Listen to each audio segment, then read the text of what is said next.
The station smelled like ozone, and something else Owen Hale could not name. Something close to burnt metal, but softer, warmer, like a machine that had been running a very long time and had stopped apologizing for it. He walked 3 steps behind Claire Navarro and tried not to stare at the walls. The walls were worth staring at. They curved in ways that walls were not supposed to curve. They met the floor at angles that made Owen's eyes slide off them, like his brain was buffering, like it was trying to load a file that kept corrupting. The corridor was wide enough for 4 people side by side, but felt narrow in the way that had nothing to do with physical space. It felt narrow the way a room feels narrow when something in it is watching you. Something in the corridor was watching them, and Owen was fairly certain the walls were watching them. He focused on the back of Claire's head instead. Her hair was pulled back tight, the way it always was. She walked the way she always walked, like she had already been where she was going and was returning to confirm something she already knew. Her boots made sound on the floor. His made less sound. The floor was not quite solid, not in a way he could explain, not in a way he planned to write in his report, unless he could figure out a more professional way to say it felt like walking on a held breath. The Velhari escort moved ahead of them without making any noise at all. 3 of them. Tall in the way that was not about height so much as proportion, long through the middle, short through the limb, like someone had taken a standard body plan and stretched the important parts and compressed the rest. Their translator units hung at the side of each one, small silver rectangles that flickered a pale blue every few seconds. Owen had read about the translators. He had not expected them to flicker. The flickering bothered him more than it should have. He was 26 years old and from Terre Haute, and he was walking inside an alien space station, and the thing that bothered him most was that the translator units flickered.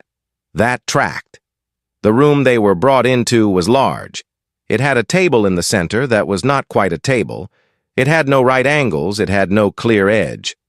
It existed in the space between furniture and geography, in a way that made Owen want to take a photograph and send it to his architecture professor from college with no caption. Just the photograph. Let her figure it out. He sat down. The chair fit him perfectly. That was somehow worse than if it had not fit at all. Claire sat down across from him without looking at the chair first, without checking it, without any of the small hesitations a person makes when they sit in something unfamiliar. She sat the way you sit at a kitchen table you have sat at for 20 years. Owen watched her do this and understood, not for the first time, that Claire Navarro had a gear he did not have. A setting. Something between professional and unreachable that she wore so naturally it had stopped looking like armor and started looking like skin. And the Velhari took their places across the table. 3 of them arranged in a line with a spacing that felt deliberate, that felt geometric. The one in the center was Delegate Voice Aurak. The translator unit beside Aurak was larger than the others and flickered faster. There were pleasantries. Owen had been told there would be pleasantries. He had been told the Velhari opened every formal exchange with a period of relational acknowledgement, a greeting structure that had no direct human equivalent, but was closest, linguistically, to standing in a doorway with your hands open, showing you were not holding anything, that you had come correctly. The translator rendered the pleasantries into English that was grammatically perfect and felt like reading a legal document out loud. Every word correct, every sentence complete, nothing warm in any of it. Not because the Velhari were being cold, Owen had been briefed enough to know that, but because warmth was a frequency the translation unit had not been built to carry. It carried meaning. It did not carry weight. Claire responded to the pleasantries in kind. Brief, correct. She did not try to add warmth either. Owen had wondered about that before the meeting, whether she would soften the edges, whether diplomatic instinct would push her toward more. It had not. She matched their register exactly. No more, no less. Owen thought, she has done this before. Not this, specifically, but the shape of this. Orak spoke. The translator rendered it 8 seconds later. Before the Velhari Collective grants formal recognition of the human species as a sovereign interstellar collective, the collective requires a full and unredacted disclosure of armament capacity. This is standard procedure. 37 species have completed this disclosure prior to recognition. The collective requires that humanity do the same. Show us your weapons. The room was quiet. Owen became very aware of the knot table. He looked at it. It had a slight texture near the center, something like grain in wood, but not. Something like fingerprints, but spread across the whole surface, and he followed one of the lines with his eyes, and it curved and went somewhere his eyes could not follow, and he went back to the start and tried again. Claire said, "Sure, why not?" She reached into the bag at her feet, pulled out a data slate, flat, gray, government issue, the kind you could buy at a surplus store for $40. She turned it on, and the screen lit up blue. She tapped through 3 menus with the ease of someone who had done it 100 times, because she had done it 100 times, and she placed the slate on the knot table and slid it toward the center. "Earth Consolidated Military Archive," she said. "Declassified branch, public access." She paused. "Well, public access to humans. You're the first non-humans to see it, I suppose. Congratulations." Orak looked at the slate. Owen looked at Claire. Claire looked at nothing in particular. Her hands were flat on her knees. Her face was the face of a person waiting for a bus that was running exactly on schedule. "You'll want to get comfortable," she said. "It's a long one." Orak reached forward and touched the slate. The translator flickered once, twice, fast. The other 2 Velhari leaned in slightly. Not much, just enough. The room hummed with the sound of the station systems, distant and low, like the breathing of something enormous. Owen found the line in the knot table's surface again. Followed it. Lost it. Found it again. He did not know what was about to happen. Claire did. She said nothing else. She simply waited, the way she always waited. Like waiting was something she had made peace with a long time ago, like she had sat in enough rooms like this one, or close enough to this one, that the waiting had become its own kind of familiar. The archive opened. The Velhari began to read. Outside the station's hull, the stars held still the way they always did, indifferent and ancient and uncountable, and inside the room that smelled like ozone, something that had never happened in the 37 prior disclosures began to happen. The translator started to slow down. The Velhari were efficient readers. That was the first thing Owen noticed. The 3 of them worked through the archive the way a machine works through a calculation, steady, clean, no wasted motion. Orak moved through the categories with one long finger, and the translator rendered each section header aloud in a low, flat tone, and the other 2 Velhari made small notations in a shared log that hovered between them like a living thing, pale and soft-edged and adjusting constantly. Owen had refilled his water glass once by then. The first section was conventional ground forces, infantry weapons, artillery systems, the armored vehicles, the long catalog of things humans carried and drove and pointed at each other across fields and cities and mountain ranges. The Velhari processed it without slowing. Their notation system hummed. The log adjusted. Owen watched the threat tier column fill in. Small alien characters he could not read but could somehow feel the rhythm of. Orderly. Expected. He got the sense they had seen versions of all of it before. They had. 37 species had showed them weapons. 37 species had armed themselves with things that cut and burned and shook the ground. The Velhari had a category for all of it. The Velhari had a category for everything. Owen refilled his water glass again. The naval section took longer. Not because the ships were bigger, though they were, but because of the footnotes. The archive was not just a list of weapons. It had never been just a list. It was a living document, annotated, cross-referenced, updated across 2 centuries of declassification.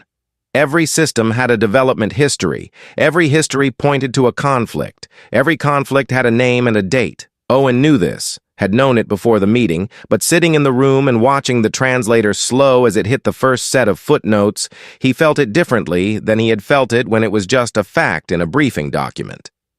The translator did not stop. It slowed, just slightly. Like a reader who had expected a short book and reached the middle of page 1 and understood for the first time how many pages there were left.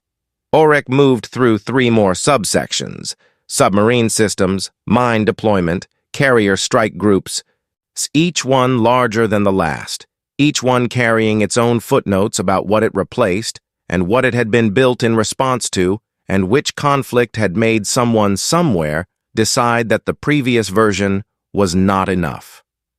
Then they hit the aircraft carriers. Not the carriers themselves, the footnote about what the carriers replaced. Orek stopped moving, just for a moment, 2 seconds, maybe 3. Then the finger moved again, but Owen had seen it. He glanced at Claire. Claire was looking at the water she had not touched since they sat down. The nuclear section came 40 minutes in. Owen had known it was coming. He had thought knowing would help. It did not help. The section opened with a brief historical summary, clean and factual. 2 devices, 2 cities, 2 dates, 1 war ended. The Velhari translator read the summary in the same flat tone it used for everything else. Orek made a notation. The log adjusted. Then the subsections opened. Testing records, yield data, delivery system development across 8 decades. The notation system hummed along, filling in its columns. And then the totals section. How many devices were produced? How many were currently maintained? How many nations currently held them? The translator said, 13,240 active warheads across 9 sovereign human states. The room was quiet. Orek looked up from the slate for the first time. Not at Claire. At a point above Claire's head. Like looking at her directly required something Orek was deciding whether to spend. These devices, Orek said. The translator carried it flat and clean. They were used. As against your own populations, Claire said. Twice. And then you built more. About 13,000 more, yeah. Owen watched Orek's face. He had been briefed on Velhari facial expression, but the briefing was clinical, and the reality was something else. Small movements at the edge of the jaw, a narrowing at the top of the eye structure that might have been the equivalent of a frown, or might have been something that did not have a human equivalent at all. Why? Orek said. It was not a question the way a human asks a question. It was a question the way a building makes a sound when the foundation shifts. The sound of something large adjusting. Claire said, deterrence. She said it the way she said most things. Flat, immediate, like the word cost her nothing to spend. Turned out if everyone had them, like nobody used them. She paused. That tracks, she said, mostly to herself. Owen refilled his water glass. He did it slowly, carefully, watching the water level like it was a thing that mattered, like getting it exactly right was the most important task currently happening in the room. He was not thirsty. He was aware he was not thirsty. He refilled it anyway. Orek was still looking at the slate. The second Velhari, the one on the left, had stopped making notations. Just for a moment. Then started again. The archive moved on. Delivery systems. Aircraft, ballistic missiles, submarine-launched platforms, each one cross-referenced with development timelines, test records, arms reduction treaties that had reduced the number, follow-on treaties that had reduced it further, points in history where the number had almost gone up again and then had not, narrowly, barely, by margins that looked in retrospect like luck. These treaties, Orek said, they reduced the number. Some of them, Claire said, but the weapons still exist. Yes. You agreed to reduce them and then kept some. Claire looked at Orak with the expression of someone waiting to hear the rest of the sentence. Yes, she said. Why keep any? Because nobody trusted everybody else to get rid of theirs first. Orak processed this. The log hovered. The notation column sat empty for 4 seconds, which, in the 40 minutes Owen had been watching the Velhari process information, was the longest it had ever sat empty. So the weapons that you agreed to eliminate, Orak said, we were kept because the agreement to eliminate them was not believed. More or less. By your own negotiating partners. By everybody. The translator flickered. 3 times. Fast. Owen looked at Claire again. She was looking at the slate. She had the face of a woman who had explained this before, not this specifically, but something with this shape, and had learned not to dress it up, and had learned not to apologize for it, and had learned that the cleaner you said it, the faster the other side could move on to the next thing. She was not proud of it. She was not ashamed of it. She was the way people get when something is simply true, and has been true for a long time, and they have built their entire understanding of the world around its being true. The translator steadied. Orak moved to the next section. Owen put down his water glass. He picked it up again almost immediately. There was a crack in the wall to Owen's left. Not a crack exactly. A line. It ran from somewhere near the ceiling to somewhere near the floor, slightly curved, following the same, not quite logic as every other surface in the room. It was pale against the darker material of the wall, and it did not look structural, and it did not look decorative, and Owen had no way to know what it was, and so he looked at it. He looked at it while the conventional weapons section continued. He looked at it while Claire answered 3 more questions in the same flat tone she always used. He looked at it while the Velhari notation system hummed and adjusted, and the pale, hovering log filled with characters he could not read.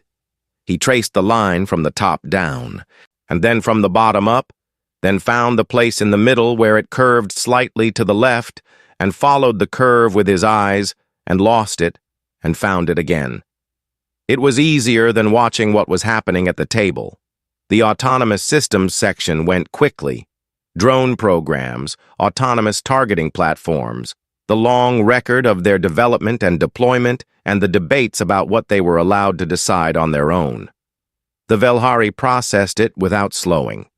Owen gathered from the rhythm of the notation that autonomous systems were something the Velhari had encountered before, that other species had gone down that road or roads close enough to it, that the category had a pre-built column in the threat assessment log. Then came the biological programs. Claire did not introduce the section. She did not warn them it was coming. The archive moved, and the translator read the header, and the Velhari began to read, and Owen traced the line on the wall from the bottom up, and tried not to hear the section summary. He heard it anyway. State-sponsored biological weapons research, active programs across 7 nations, peak period spanning 4 decades, current status listed as abandoned under the Biological Weapons Convention. Then the subsections, what was developed, what was tested, what was stockpiled, what was eventually destroyed, yield projections, estimated casualty modeling from historical documents. The notation system was slower on this one. The log column sat empty longer between entries. Orak said nothing during this section. That was, Owen was beginning to understand, more significant than the questions. Then the chemical weapons section opened, and Owen found the crack in the wall again and held on to it. The section summary was clean. Historical development, categorization by agent type, documented use in conflicts across the 20th and 21st centuries. It was the kind of language that did the same thing bureaucratic language always does, made the worst things smooth and even and easy to pass through. Owen had read it before the mission. He had thought that would help. It did not help. Then, the ban. Claire tapped the screen. The Chemical Weapons Convention appeared. The International Treaty. The signatories, the destruction verification protocols, the timeline. The Velhari read it. Oharak's finger moved steadily. Then Claire tapped again. The violation records. The treaty existed. The violations existed. Both of them. In the same archive, cross-referenced, linked, the ban and the breaking of the ban sitting side by side in the same document like they had always been neighbors, which they had. Then the international tribunal transcripts, then the ongoing policy debates, then the most recent session of the Disarmament Commission. Orek stopped, not the small stop from before, a full stop. The finger lifted from the screen. The notation system went still. The log hung in the air between the three Velhari without moving. "You banned these weapons," Orek said. Claire: "Yes." "And then used them." "Some did. Not all. Some." "And then prosecuted those who used them." "Tried to. Ongoing process." "And then continued arguing about whether the ban was sufficient." Claire said, "Yes." Orek looked at her. Actually at her this time. And not at the space above her head, not at the table that was not a table, at her face. "You are in conflict with yourselves," Orek said. Owen traced the line on the wall, top to bottom, steady. Claire looked at Orek with the expression of someone who has heard a thing said as an observation that they have only ever experienced as a fact of life. Something shifted in her face. Not much, just a small thing behind the eyes, the kind of movement a person makes when they are deciding which version of an answer to give, the short one or the shorter one. She went with the shorter one. "We have been for about 200,000 years, she said. "We're pretty good at it by now." The translator carried it perfectly. Flat, clean. No irony in the rendering because the translator did not carry irony. And yet something in Orek's stillness suggested that the meaning had arrived anyway, carried by something the translator did not need to translate. Orek pulled back from the slate. Owen noticed this immediately. Not dramatically. Orek did not stand, did not turn away. Just a small, backward movement, a few inches. The kind of thing you do when you are reassessing the distance between yourself and something. Not fear, not retreat. The specific stillness of a mind encountering something it does not have a prior category for and going very quiet while it looks for one. The other two Velhari were looking at Orek. The notation log had not updated in 40 seconds. Claire was watching all of this. Her hands were still flat on her knees. Her water was still full. She watched the way she always watched things. Not as an observer at a distance, but as a person who had placed something on a table and was now simply waiting to see what the table did with it. Owen found the curve in the wall line again and followed it, and it went somewhere he could not follow, and he went back to the start. The cyber warfare section was next. Owen heard the translator render the section title and watched Orek return to the slate with the careful deliberateness of someone picking something back up after putting it down. Steady, controlled. The notation system resumed. The log updated. But the spacing was different now, longer between entries. The rhythm had changed. Owen looked at Claire. She gave nothing away. She never gave anything away. It was not performance. It was not the careful blankness of a person hiding something. It was more like she carried what she knew the way you carry something heavy when you have been carrying it long enough that you have built the muscles for it and stopped noticing the weight. He thought about asking her something. He looked at the water in his glass instead. He had refilled it 3 times and had not drunk any of it, and there was something about the full glass that felt important to keep full, a small thing to manage in a room where the large things were beyond managing. The archive moved forward. The Velhari read. Outside the hull, the stars did not move, and inside the room, something that the Velhari had never needed a word for before, was looking for a word. It had not found one yet. The anteroom was small. 2 chairs. At a low surface that might have been a table, a single panel on the far wall that gave off a pale light with no visible source. It was the kind of room that existed to put people in while other people decided something. Owen had been in enough waiting rooms in his life to recognize the shape of one even when it was built by something that had never heard of a waiting room. He sat. Claire sat. The escort that had brought them withdrew behind a door that sealed without a sound. Owen looked at his hands. He had not brought his water glass. He had thought about it. Had actually looked back at the table as they were leaving and considered, for one genuinely embarrassing second, whether he could take it with him. He had not. He had left it there, still full.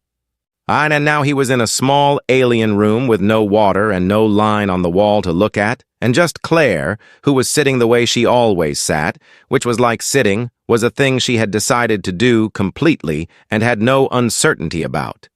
She had picked up the data slate when they left the room. It was in her lap now, face down. Owen looked at the pale panel on the wall. It was even. No variation in the light. No flicker. He had been in the other room long enough that the absence of flickering felt strange. He tried once to ask a question and failed. He tried again. They seemed, he started, then stopped. Upset, he finished, knowing it was the wrong word as he said it. Claire said, "They seemed thinking." "Is that better?" A small pause. Not the kind that means hesitation. And the kind that means the answer is being measured for what it actually is, rather than what would sound reassuring. "It's different," she said. Owen sat with that for a moment. He looked at the pale panel. He looked at the low surface that might have been a table. He decided it was a table and that he felt better for deciding. He tried again. He was getting better at knowing when to try and when to wait, and this felt like a time to try. 37 species went through that review, he said. None of them. He paused, not because he did not know what he was saying, but because he was not entirely sure he had the right to say it. None of them made it look like that. Right? That is not normal. Claire looked at him. She had a way of looking at people where the look said she was actually seeing them, actually registering them, and not just tracking them for conversational necessity. Owen had noticed this early on and had not gotten used to it. None of them had a 2,000-year canon of arguments about whether war is wrong, she said. None of them had a war crimes tribunal. None of them banned their own weapons and then kept some anyway and then spent decades arguing about the ones they kept. Owen processed this. That is not exactly a selling point, he said. No, Claire said, but it is ours. She said it the way you say something that is true and has been true and is going to stay true regardless of how anyone feels about it. Not proudly, not defensively, just completely. Owen thought about what she had said. He thought about it the way he thought about complicated things, which was by approaching it from the edge and working inward. And he thought about the archive, the cross-references, the ban and the breaking of the ban and the tribunal and the ongoing debate, the number of warheads, the treaties that reduced them and the distrust that kept some, the biological programs that ended and the verification protocols that proved they ended, and the lingering suspicion that some of them had not quite fully ended. He thought about what it meant that all of that was in one document, that someone had sat down and written it all in one place, every weapon and every argument about the weapon and every treaty about the argument and every violation of the treaty and every prosecution of the violation, all of it, together, in order, with dates. They'll compare notes with the other 37, he said. The Velhari will tell them what the archive looked like. Claire said, yes. And those species will compare it to their own disclosures. Yes. Owen was quiet for a moment. None of them had tribunals either, he said, for their own weapons, for using them on themselves. Claire's expression did not change. Nothing moved in her face, and yet something shifted in the quality of the stillness, the way the air in a room shifts when a window opens somewhere else in the building. You do not feel wind. You feel the pressure change. No, she said. They did not. Owen sat with that. He was beginning to understand something he did not entirely want to understand. The way you begin to understand a math problem and realize the answer is larger than you expected, and for a moment you go back and check your work hoping you made an error. And he had not made an error. "It is not the weapons that are scaring them," he said. Claire looked at the slate in her lap, not flipping it over, just looking at the back of it. "I would not say scaring," she said. "What would you say?" She thought about it. She did it slowly, which was rare for her. Owen noticed the slowness. "Recalibrating," she said. "They went into this expecting a list, numbers, specifications. They have a system for numbers and specifications. They have 37 prior disclosures to compare against and a threat tier structure that accounts for every one of them." She paused. "The archive is not a list." "No," Owen said. "It is a record of a species that has been trying to stop itself for as long as it has been going," Claire said, "and has not quite managed it, and has not quite given up." Owen did not say anything for a while. The pale panel held its even light. He asked finally, "Did you know this would happen? When you opened it?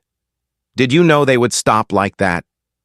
Claire looked at him with the look that actually saw him. She held it for a moment. "I knew they would stop laughing," she said. Owen did not ask what she meant. He understood what she meant. He was 26 and from Indiana, and he was smarter than he usually gave himself credit for, and he understood that some species look at the catalog of another species' weapons and feel the comfortable confidence of knowing where that species sits in the order of things. And some species stop laughing, because the weapons are not the point. The record is the point.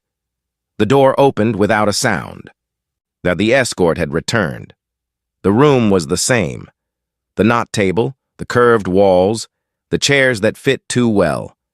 The log system hovering between the three Velhari, steady now, not updating, waiting. Claire and Owen took their seats. The translator flickered once and was still. Aurak looked at the slate, which was still on the table where Claire had left it. Then Aurak looked at Claire. The look was longer than any of the looks from before. Owen had the sense of a very large calculation arriving at its final step. Aurak spoke. The translator carried it piece by piece, the way it always did, flat and correct and carrying meaning without weight. But the words themselves had weight, regardless of how the translator rendered them, and Owen felt them land in the room the way heavy things land, not loudly, but with a settling, a finality. "May the Velhari Collective has completed its review of the human armament disclosure," the translator said. "The collective has 3 observations." No one spoke. The log hovered. "First, human armament capacity is significant. It is not unprecedented. Other species at comparable stages of interstellar development have presented arsenals of similar or greater scale." Owen waited.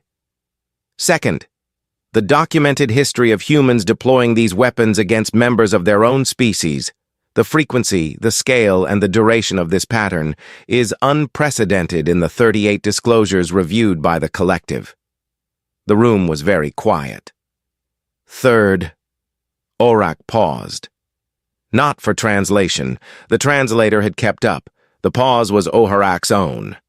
"The fact that your species is still here," the translator said. "That is also unprecedented." Owen looked at the knot table. He thought about the archive, the 2,000 years of arguments about whether war was wrong, the tribunals, the treaties, the violations of the treaties, the debates about the violations, the warheads that remained after the reduction agreements because nobody trusted anybody enough to go first, the biological programs that were ended and verified and still debated. All of it, in one document, cross-referenced, dated, argued over in footnotes that went on for pages. He thought about what Claire had said in the anteroom. A species trying to stop itself and not quite managing and not quite giving up. And he thought that was the most human sentence he had ever heard, and he had not fully understood it until this moment in this room on this station that smelled like ozone and old machinery, and something he still could not name. Orak spoke again. The Velhari Collective grants humanity provisional sovereign recognition. This recognition carries the standard interstellar rights and responsibilities. It is not assigned to an existing threat tier. Another pause. The collective is creating a new one. Claire said, "Hell of a Tuesday." Owen almost laughed. He felt the laugh arrive and stopped it, and it turned into something else in his chest. Not quite a laugh and not quite anything else, just a pressure that needed somewhere to go and had nowhere to go, so it stayed. The documents were brought out, physical documents, which surprised Owen. He had expected something digital, something alien and unreadable. But they were physical, printed on a material that was not paper, but behaved like it, and they carried characters in Velhari script on one side and a clean English translation on the other, and they required a signature, and Claire took the pen from her bag, a ballpoint, blue ink, the kind you could find at a gas station in any city in America, and signed her name in the place indicated. She signed it the way she did everything, completely, without hesitation. The Velhari signed on their side, the log updated for the first time since they had returned to the room. Owen watched the characters fill in and felt, very distantly, as if from the other end of a long hallway, the specific weight of a thing becoming real. And Orak said one more thing as they were standing to leave. The translator carried it. "You are the only species in our records that has placed, in the same document, both the means of ending your world and the formal legal argument for why you should not. This is not reassuring. It is, however, something we did not expect. We are not certain what to do with it yet." Claire picked up her data slate and her bag. "That makes two of us," she said. The transport was small, clean, the kind of interior that had been designed for function with no interest in comfort, which suited both of them fine. Owen took the seat by the window. Claire took the aisle seat and placed the slate face down on her knee and closed her eyes and then opened them again. The station receded through the window. Owen counted stars. But he had done this since he was a kid, in the way some people count ceiling tiles or passing cars, not to get a number, just to give his eyes somewhere deliberate to go. He got to 11, 22, 41. He stopped at 41 because Claire had started talking. "They will tell the others," she said, not to him specifically, to the air, to the fact of it. "Is that good?" Owen said. The pause was the kind with actual weight in it. "It means nobody is going to come bother us for a while," she said. Owen thought about that. "Is that what you wanted?" he said. "Coming here. Is that what you were trying to do?" Claire looked at the window, not at the stars, past them, at the distance, past the stars, which was not a thing you could actually see, but which she looked at anyway like it was, like she had learned to look at things that were too large to see by looking at the space where they would be if you could. "It is what I came for," she said. Owen went back to his stars. He found 41 again and kept going. 53. 68. The transport moved and the stars moved and the station was gone now, just space where the station had been. He was at 79 when he heard the soft click of Claire turning on the slate. He did not look over. He heard the tap of a few gestures. The archive opening. Then nothing, just a short silence, 4 seconds, maybe 5. Then the click of the slate being turned back off. He did not ask what she had looked at. He already knew the shape of it. The section at the very end of the archive. After all the weapons and all the treaties and all the tribunals and all the ongoing arguments, the last column, the one that had always been there, that nobody had asked to see, that the Velhari had scrolled past without comment, and that Claire had lived with her entire career, the total, every conflict, every century, every name that was a number when you reached far enough back. All of it added together at the bottom of the document in the way that totals are added, without feeling, without ceremony, just the sum of what the individual entries were. She knew the number. She had always known the number.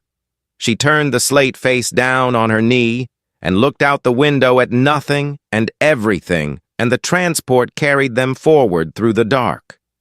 Owen counted stars. He did not stop counting. And the dark was very wide, and the stars were very many, and somewhere behind them, on a station that smelled like ozone, a new category was being written into the threat tier records of a species that had cataloged 38 civilizations and found, for the first time in all of them, something they did not have a word for yet. Not because the weapons were the most, because the record was the longest, because the arguing was still going, because the species that had made the weapons and banned them and used them and prosecuted the using was still, against considerable odds, here. Still here. Still going. Owen got to 112 and closed his eyes. The dark held them both, and the transport moved, and somewhere down in the hold of the ship, the slate lay face down on the empty seat, and the archive waited, as it always waited, patient and enormous and full.